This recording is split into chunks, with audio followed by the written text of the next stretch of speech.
Olá meus amigos, sou Kleber Shows, dono do canal no YouTube. Peço a todos que vejam meus vídeos até o final, deixa seu joinha, comente, compartilhe e se for possível inscreva-se. Vim trazer mais alguns relatos sobrenaturais bizarros enviado por alguns inscritos do canal. Não assista sozinho. Rumo a 10.000 inscritos. Primeiro relato. Não brinque com o desconhecido, isso foi algo que aconteceu com a minha tia, a irmã da minha mãe. A minha tia fazia o jogo do copo do seguinte jeito: ela pegava um espelho, escrevia o alfabeto nele, escrevia os números e escrevia um sim e um não. Então ela pegava um copo leve e pequeno. A minha mãe sempre falou para eu não brincar com isso, e ela elaborava muito bem a sessão de tortura pela qual eu passaria se desobedecesse ela. Por causa disso e outras coisas, eu nunca tive vontade de fazer isso, e depois de ler algumas histórias sobre as pessoas que fizeram, eu me sinto aliviada por nunca ter feito a brincadeira o copo. Agora, a história. O meu tio era um alcoólatra de carteirinha, até o dia que ele morreu. Ele foi internado uma vez em uma clínica de recuperação bem longe de casa. A minha tia decidiu que ia fazer o jogo do copo para perguntar se as coisas melhorariam. Ela estava fazendo isso com as duas filhas dela, minhas primas.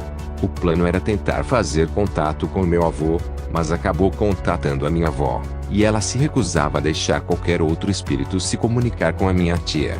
A minha tia e as minhas primas começaram a provocar o espírito da minha avó. Não me pergunta, não tenho ideia do que se passou pela cabeça de titica delas, para elas fazerem isso, e para surpresa delas o copo pulou no ar rodando e caiu no chão do lado delas.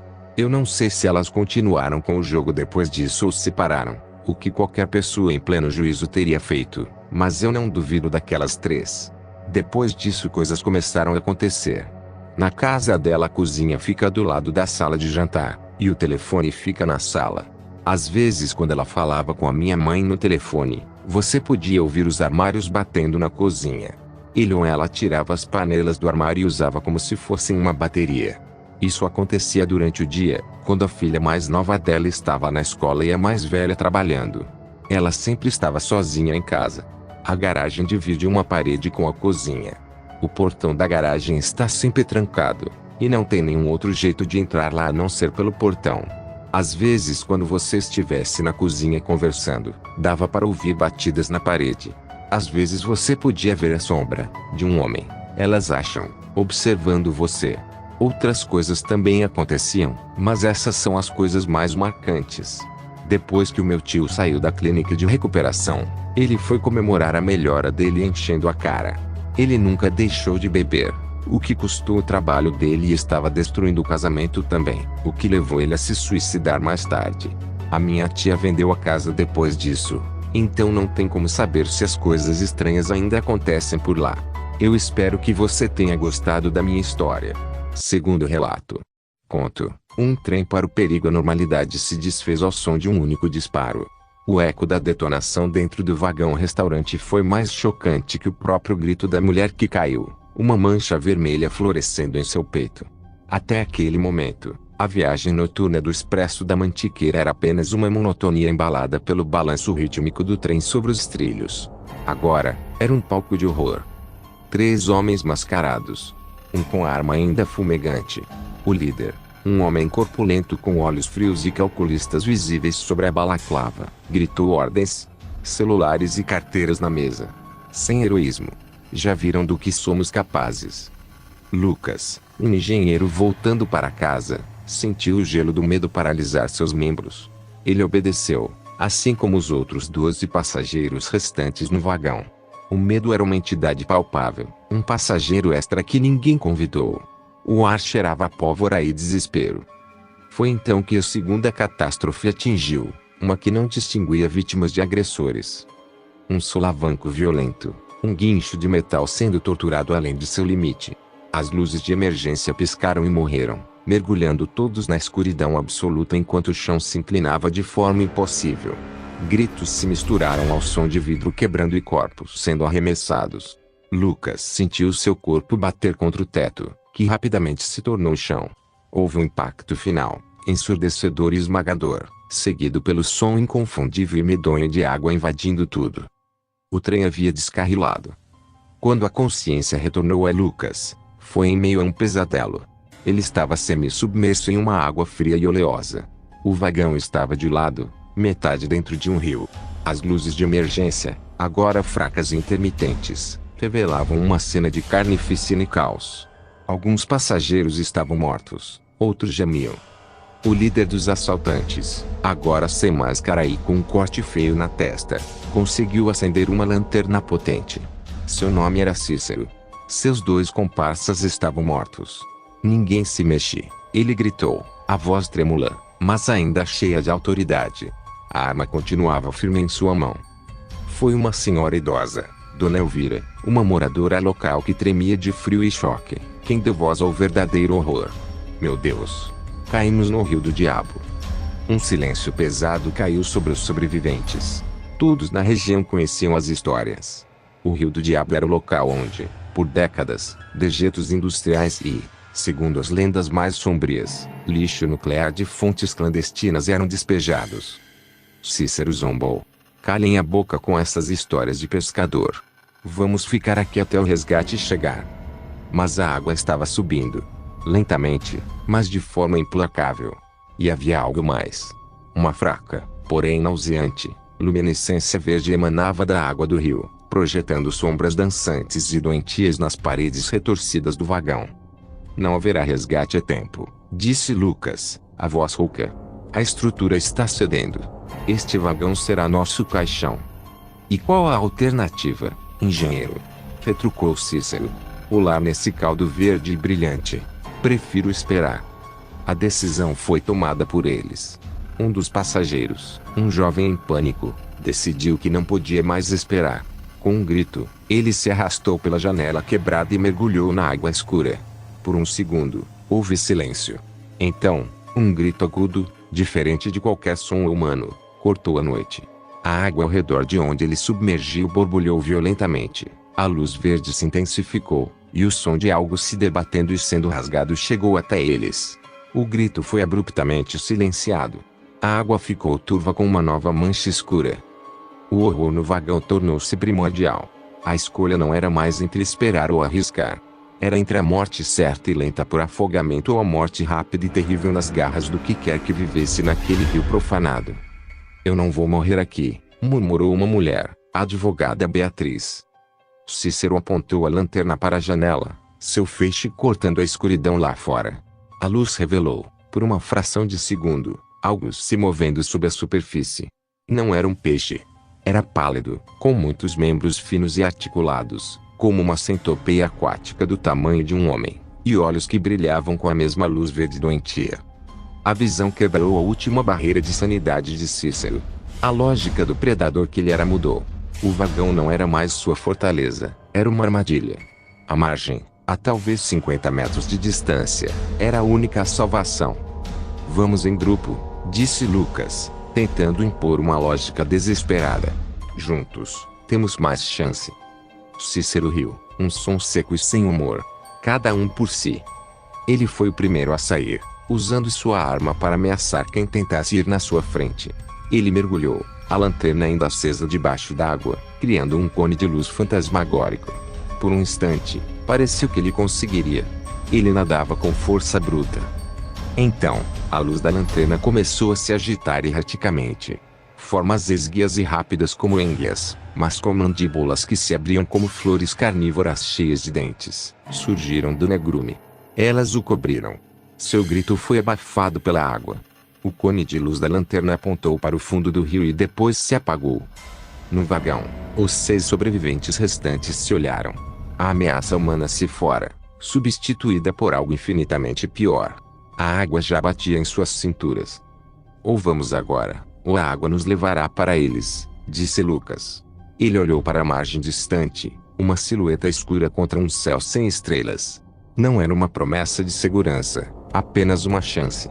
Uma chance minúscula, envolta em um inferno verde e brilhante.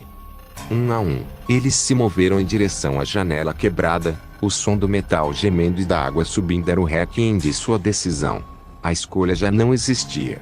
Havia apenas a fuga, um batismo profano nas águas radioativas, correndo de um túmulo de aço para um ninho de abominações. O último vagão se tornara o portal, e o inferno os esperava do lado de fora. Terceiro relato. Logo após a missa de domingo, Uma senhora me procurou. Sua voz aparentava não ter mais do que 30 anos. Eu não pude ver seu rosto, pois estava no confessionário. Lembro que esse dia uma tontura repentina tomou conta de mim. Parecia até que ia desmaiar. A mulher estava ofegante e seu falar era visível de enorme tristeza e ressentimento. Mas sua história não era propriamente de sua pessoa. Ela começou com uma história de terror confuso. Tentei interromper a sua fala, mas ela dizia: "Em nome de Deus, ouça, padre." Estava triste. Dava pequenas pausas em sua fala. Só depois de alguns minutos ela retomou o controle e começou sua história. Disse que eu tinha que ir atrás do cemitério do Paquetá. Dizia que lá se encontrava uma criança que precisava de ajuda. Tentei procurar mais detalhes daquela fala estranha, mas ela não parava de dizer: "Em nome de Deus, ouça, padre." Procurei não mais interromper a mulher. Então ela falou, falou e falou, mas de repente pairou um silêncio. Eu falei: "Moça, moça, ainda está aí?" E ela não estava mais. Era muito estranho, eu nunca tinha passado por tal situação. Confesso que mesmo sendo um padre tive medo naquele momento. Como aquela mulher tinha sumido daquele jeito. Orei muito naquele domingo.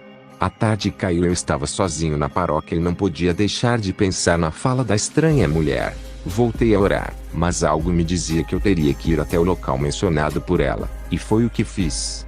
Olhei pela janela, já estava anoitecendo e uma garoa começava a cair. Era inverno, então me preparei, coloquei uma chapona, peguei meu guarda-chuva e fui em direção ao cemitério, mesmo achando aquilo uma loucura. No caminho tive a impressão de estar sendo observado. Olhava para trás e nada. Era incrível. Depois de atravessar muitas encruzilhadas, passar por vários quarteirões, cheguei em frente ao cemitério. Era de arrepiar aquele enorme portão de ferro, aquele imenso muro branco, era de tirar o fôlego. A garoa atrapalhava minha visão. Minha japona estava bem molhada. Mesmo com o guarda-chuva estava ficando tudo molhado. Fiquei por alguns minutos em frente ao cemitério. Foi aí que lembrei que não era no cemitério que a mulher tinha visto a criança, e sim atrás dele. Olhei a lateral em direção ao fundo e tive medo. Estava muito escuro. Com certeza não seria prudente ir até lá, pois poderia ser violentado ou assaltado. Eu estava prestes a ir embora, mas algo muito estranho aconteceu. Um choro muito forte de criança vinha do fundo do cemitério. Era o choro mais horripilante que já tinha ouvido em toda a minha vida. Se confirmava a história da estranha mulher. Fiquei apavorado, não podia parar de pensar na estranha senhora do confessionário. Mas mesmo assim tomei coragem e fui ao fundo do cemitério. A cada passo que eu dava, mais parecia que estava sendo seguido. Parecia que estava sendo observado. Me apavorei naquele momento. Enfim cheguei ao fundo do cemitério. O choro estava cada vez mais alto, cada vez mais forte. Conseguia ouvir o choro da criança, mas não conseguia ver criança alguma. Eu pensava: meu Deus, como isso pode estar acontecendo? Um mal-estar tomou conta de mim, uma tontura. Minhas vistas escureceram. Pensei que fosse desmaiar. Naquele momento me mantive forte e voltei para a rua da frente, e mesmo assim ainda ouvi o choro da criança, mas não tinha criança alguma na rua de trás do cemitério. Não era delírio, era real. O mais impressionante era que em todo esse tempo não pude ver uma alma sequer na rua. Não tinha ninguém na rua, a rua estava vazia. Era apenas eu, a fria garoa e o medo. Pensei em ir embora, mas não podia fazê-lo. Tinha que descobrir o que estava acontecendo. O que significava aquilo tudo. Respirei fundo e novamente voltei ao fundo do cemitério. E sempre com a terrível impressão de estar sendo seguido.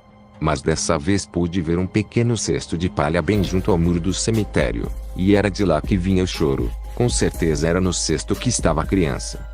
Me aproximei. Estava com muito medo. Algo me dizia que viriam fortes emoções. E foi o que aconteceu.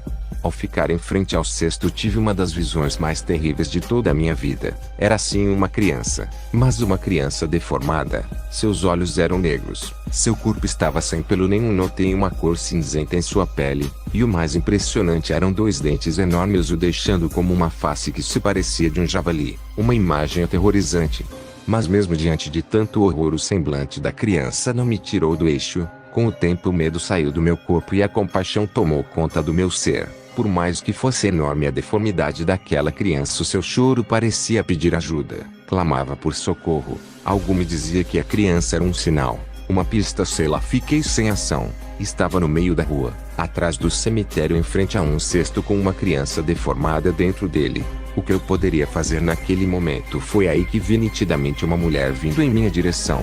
Eu tinha certeza que era algo paranormal. Pedi proteção a Deus e fiquei firme.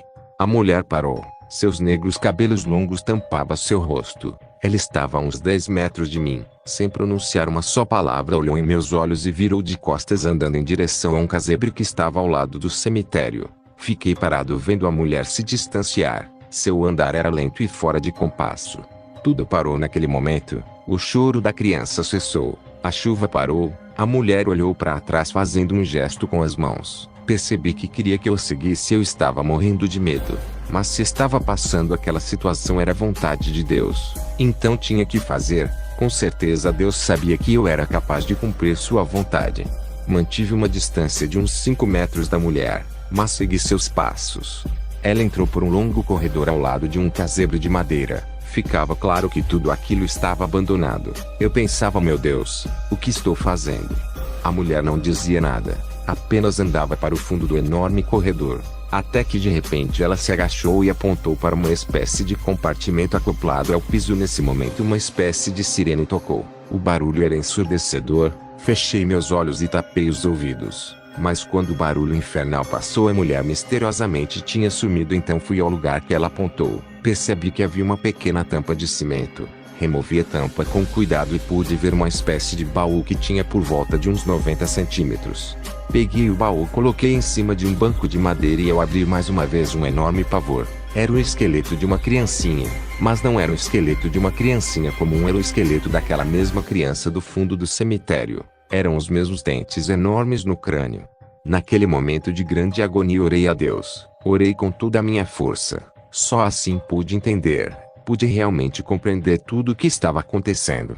Era o espírito da mãe da criança. Por algum motivo ela queria que os ossos de seu filho fossem enterrados dignamente. Seu olhar de tristeza também tinha mostrado que de algum modo ela, mãe, tinha culpa de tudo aquilo.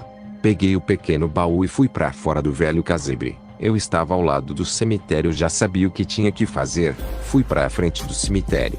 Não entendia porque eu era o escolhido para tal tarefa. Mesmo com medo, abri o grande portão. Fiquei receoso de ser interpelado por algum vigia noturno, mas para minha sorte não tinha ninguém no cemitério. Era domingo à noite. Nenhum louco ousaria ir a um cemitério domingo à noite. Me aproximei a uma árvore, uma grande árvore no centro do cemitério. Com uma pá improvisada fiz uma pequena cova rasa e com dignidade e respeito depositei os ossinhos da criança. Quando me levantei pude ver a mesma mulher com um sorriso no rosto. E novamente ela se virou e desapareceu. Vi que tinha cumprido minha missão. Me dirigi para fora do cemitério, abri o grande portão e saí. Mas antes de fechar o portão pude ver o espírito do garotinho a seu lado, um espírito de luz. A paz tomou conta de mim. Olhei para o céu e agradeci. Quarto relato. Conto a procissão das almas. A névoa descia fria e úmida pelas ladeiras de um vilarejo esquecido no espinhaço de Minas Gerais, engolindo os contornos dos casarões coloniais e o brilho amarelado dos postes de luz. Era quase 1 da manhã. Flávio, um historiador paulistano que se mudara para lá em busca de silêncio para sua tese, fechou o último livro. O silêncio que tanto procurara agora pesava no ar, denso e quase palpável.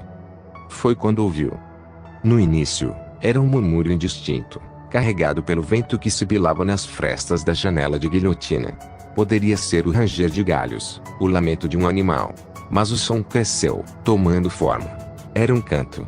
Uma ladainha arrastada, monótona e soturna, entoada por dezenas de vozes desprovidas de qualquer calor ouvida. A curiosidade, mais forte que o bom senso, o empurrou para a janela. A rua de paralelepípedos, geralmente deserta àquela hora, estava banhada por uma luz trêmula e doentia. Uma procissão. Figuras encapuzadas, vestidas em mortalhas que um dia foram brancas, avançavam em uma lentidão agoniante. Seus rostos estavam ocultos pela sombra dos capuzes, mas Flávio não precisava vê-los para sentir o vazio que emanava deles. Carregavam velas longas, cuja chama não bruxuleava com o vento, queimando com uma luz pálida que parecia drenar a cor do mundo ao redor. O ar gelou.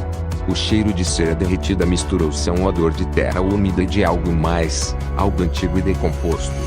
Flávio sentiu um calafrio percorrer sua espinha, um medo primitivo que nada tinha a ver com a lógica de seu mundo acadêmico. Ele sabia que não deveria estar vendo aquilo.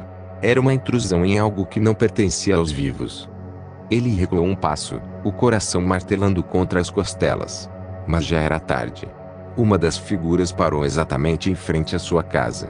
O vulto se virou lentamente, e da escuridão do capuz, Flávio sentiu um olhar que não era feito de olhos. A figura ergueu uma das mãos, ossuda e cinzenta, oferecendo-lhe a vela que carregava. Um aviso, vindo das conversas que ouvira na venda do vilarejo, ecoou em sua mente aterrorizada. Se vir a procissão das almas, não olhe, não fale, e nunca, por nada nesse mundo, aceite nada que eles lhe ofereçam. Flávio ficou paralisado, o corpo traído pelo pânico. Ele queria fechar a janela, correr, gritar, mas seus músculos não obedeciam. A figura encapuzada permaneceu imóvel, a vela estendida no silêncio opressor, a chama pálida pintando a noite. O canto fúnebre das outras almas continuava seu lamento infindável, cercando a casa. Então, num ato de desespero para que aquilo acabasse, para que a figura simplesmente fosse embora e o deixasse em paz, Flávio fez o impensável. Com a mão trêmula, ele abriu a janela e estendeu um braço. Seus dedos tocaram o objeto. Não era quente como cera. Era frio, poroso e terrivelmente familiar. Ele pegou a vela. No instante em que seus dedos se fecharam ao redor dela, a figura baixou a mão vazia e, sem uma palavra, virou-se e continuou a marcha lenta, juntando os seus outros. A procissão seguiu seu caminho pela rua de pedras, o canto e a luz diminuindo gradualmente até serem consumidos pela névoa e pelo silêncio. Sozinho outra vez, Flávio olhou para o que segurava. A luz fantasmagórica se apagou, revelando a fraca iluminação da lua que ele tinha na mão. Não era uma vela. Era um osso humano. Um fêmur amarelado pelo tempo, com epífise ainda brilhando com uma fosforescência fraca e moribunda. O cheiro de túmulo invadiu seus pulmões, e um grito seco rasgou sua garganta. Ele largou o osso, que caiu no assoalho de madeira com um baque surdo e oco. Flávio recuou até bater as costas na parede, deslizando até o chão, ofegante. O terror era uma garra de gelo em seu peito. Ele olhou pela janela para a rua vazia, depois para a osso no chão. Foi então que a compreensão o atingiu, mais terrível que a própria visão da procissão. A velha da venda também havia dito o final da história. Quem aceita a vela de uma alma penada fica com a obrigação de devolvê-la, tomando seu lugar na procissão na noite seguinte. O silêncio do vilarejo voltou, mas para Flávio, ele nunca mais seria sinônimo de paz. Era um silêncio da espera. Do lado de fora, a névoa se adensava, e ele sabia, com uma certeza que gelava sua própria alma, que quando a noite seguinte chegasse, ele não estaria mais olhando pela janela. Estaria lá embaixo, na rua, marchando sob um capuz, com um canto fúnebre nos lábios e uma vela de osso na mão. Quinto relato. Cemitério de Animais. Louis Creed, um médico de Chicago, mudou-se para Ludlow, uma aldeia imaginária perto de Bangor, Maine, USA, com sua esposa Rachel e seus filhos Eli e Gage, além de seu gato Church. Eles moravam em Chicago até que Louis aceitou um cargo na Universidade do Maine como diretor de serviços de saúde do campus. No momento de chegar à sua nova casa, conhece a Judson Judy Crandall, um idoso que mora do outro lado da estrada. Este ajuda quando a pequena Elie machuca o joelho ao cair e Gage é picado por uma abelha. Também os alerta para o perigo de atravessar a estrada, devido aos caminhões que transitam por lá. No seu primeiro dia de trabalho, o Dr. Cree recebe Victor Pascoe, um aluno gravemente ferido ao ser atropelado por um carro, e seu estado é tão crítico que não se pode fazer nada para salvá-lo. No entanto, nesse estado ele é capaz de articular algumas palavras e falar com ele pelo nome mesmo sem o conhecer e dizer algo sobre o cemitério de animais de estimação. Nessa noite, a experiência toma um rumo ainda mais estranho ao receber a visita do jovem atropelado e morto. Nessa manhã, que o conduz pela floresta para o cemitério e lhe diz para não ultrapassar a barreira, por mais que o deseje. Na manhã seguinte, trata-se de convencer a si mesmo de que tudo foi um sonho, apesar de estar cheio de lama e de agulhas de pinheiro. Atribuiu ao estresse causado pelos acontecimentos no seu trabalho e discussão com a sua esposa. Rachel Cree manteve para si uma experiência traumática da sua infância, quando sua irmã Zelda, doente de meningite espinhal, morreu enquanto ela cuidava dela. Foi por isso que ele discutiu com Louis. No dia das bruxas, Norma Crandall, esposa de Judy, sofre um ataque cardíaco que, graças à rápida intervenção de Louis, não é fatal. Na véspera do dia de graças, Louis fica sozinho em casa, já que o resto da família viaja para Chicago para visitar os sogros. Nesse lapso, Igreja, o gato de Ellie morre, aparentemente atropelado. Sabendo o carinho que ela tem pelo seu animal de estimação, Ju decide fazer algo sobre isso. Leva Lois pela floresta, aparentemente para enterrar o animal, mas em vez disso parar no cemitério de animais de estimação, leva-o além para um cemitério dos antigos moradores da área, os Micmac. Nesse lugar enterram o gato de acordo com as instruções do velho Jude. De volta para casa, naquela noite Lois não consegue dormir pensando no que tinha feito. Quer dizer, eu sabia e isso deixou-o nervoso. Finalmente no outro dia acontece. Igreja voltou e está vivo. No entanto, o gato agora é diferente. Gosta de apanhar pássaros e roedores para depois destacá-los. Além disso, tem um cheiro estranho. Judy conta-lhe sobre muitos animais que foram enterrados lá e que voltaram, só que de outra forma. Então o comportamento do gato é normal já que ele está um pouco morto. Norma, a esposa de Judy, morre e agora a tragédia cai sobre os Creed quando o pequeno Gage morre atropelado na estrada. Rachel e Lois estão destroçados, ao ponto de que o Dr. Creed tem uma briga desagradável com o sogro no velório do seu filho. Posteriormente sua esposa Rachel toma a decisão de ir passar alguns dias com seus pais. Antecipando suas intenções, Judy conta-lhe a história de Tim Batterman, enterrado no cemitério Micmac por seu pai, e que causasse tremenda impressão entre aqueles que o viram vivo novamente, incluindo Judy, que diz de que Tim voltou como um ser malévolo, e que o pai incendiou a sua casa com eles lá dentro. Ignorando o aviso de Judy, Lois realiza seu plano de trazer da morte o seu filho Gage. Aproveitando a ausência de Rachel, Dr. Creed volta ao cemitério e desenterra o corpo do pequeno e o leva a enterrar no cemitério Micmac, esperando que volte à vida. Enquanto isso, sua esposa volta de carro e promete Judy chegar em sua casa primeiro. De madrugada volta o menino, agora transformado em um monstro demoníaco, e vai direto para a casa de Judy Crandall para matá-lo. Rachel volta para Judy tal como lhe prometeu e é assassinada também por Gage. Ao acordar, Lois dirige-se para o vizinho e, percebendo o que aconteceu, mata o gato Xuxa e a criança, e ao ver a esposa morta queima a casa e, em um acesso de loucura, leva para o cemitério Micmac e a enterra, esperando que ela volte como antes. À noite ele está jogando cartas quando Rachel volta e diz: "Meu amor, pessoal, quem gostar da história, por favor deixe a sua opinião nos comentários, e compartilhe a história para que mais pessoas possam ver também. Fico muito feliz por vocês assistirem meus vídeos. Compartilhe e inscreva-se, seja todos bem-vindos. Veja próximo Relatos Sobrenaturais. Não perca. Canal do Kleber Shows agradece pela visita de todos. Volte sempre." Olá pessoal, tudo bem com vocês? Espero que vocês estejam bem. Pessoal, eu sou Estrela Divulgadora, estou aqui a divulgar o nosso amigo Kleber Shows do canal Relatos Sobrenaturais. Pessoal, vai lá que é top demais, é incrível e aterrorizante, contado por escritos. Então, eu recomendo. Vão lá, se inscrevam, toque o sininho para notificações, deixe seu like, seu comentário e compartilhem. Muito obrigado e gratidão a todos.